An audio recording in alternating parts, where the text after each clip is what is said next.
Bonjour à tous. J'avais envie de faire cette série de vidéos depuis assez longtemps au sujet de la nappe de pression.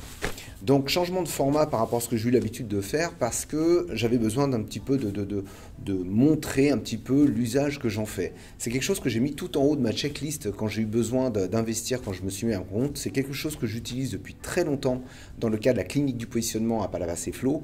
Et pour moi, elle est d'une importance capitale quand on fait une activité de positionnement.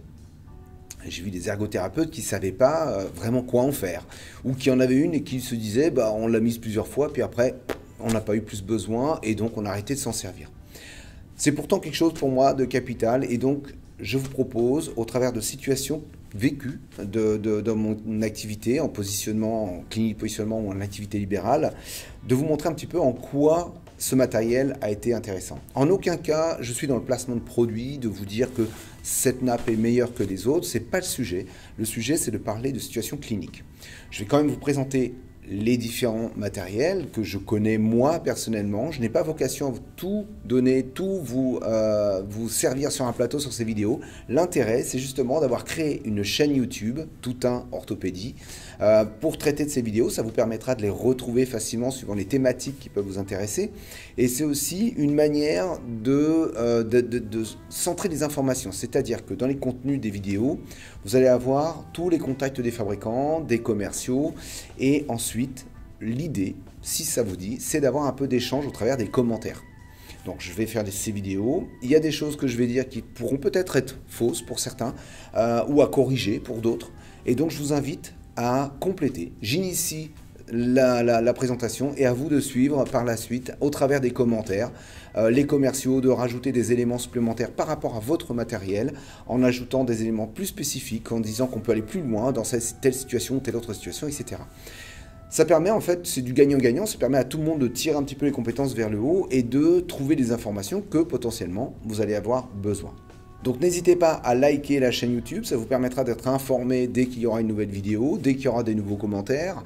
Et donc je ferai toujours une rapide présentation sur le lancement d'une nouvelle vidéo sur LinkedIn, mais je vous invite réellement à vous abonner sur la partie YouTube qui vous permettra donc, comme je viens de le dire, de retrouver les vidéos et les différentes thématiques.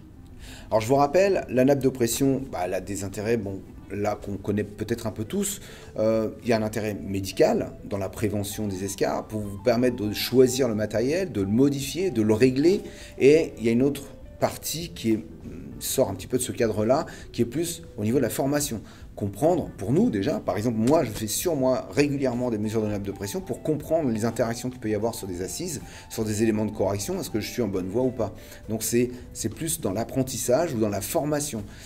Dans l'éducation thérapeutique, elle est très importante pour permettre à la personne, au travers de l'image, de comprendre les intérêts du push-up, les moments de décharge, les moments de pression, d'hyperpression, etc., etc.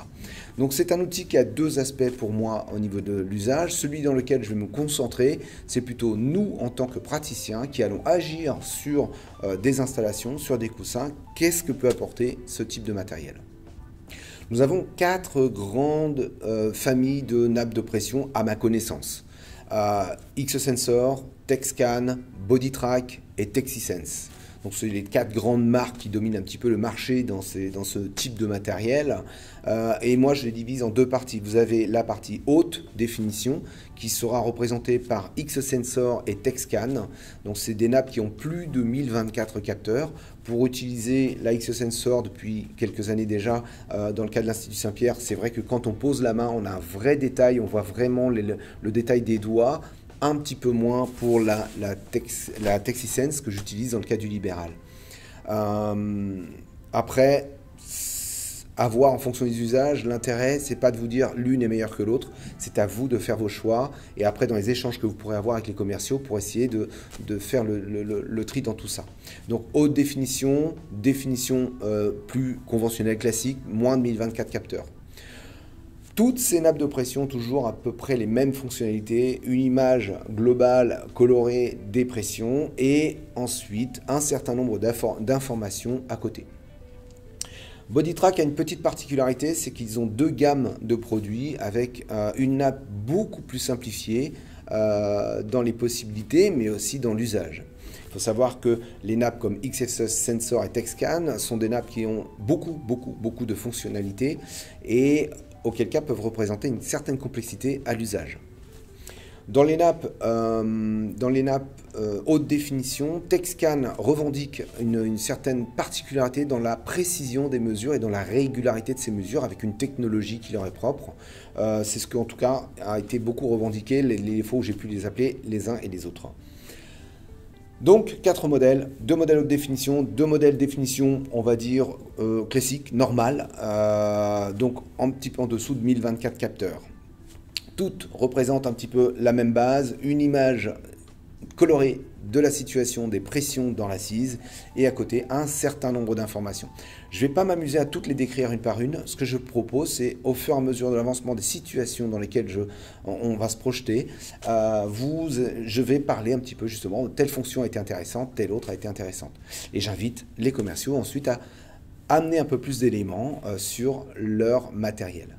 Alors dans les exemples qu'on va voir, on va aller faire du surf avec Guillaume Collin, vice-champion du monde. On va fabriquer des coussins, on va faire un jeu de toucher-couler que je trouve très intéressant, très utile dans le cas de modification.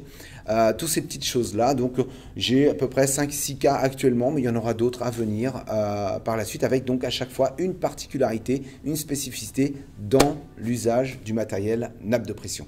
Donc rendez-vous pour la prochaine vidéo où on va commencer justement à utiliser le matériel. À très bientôt.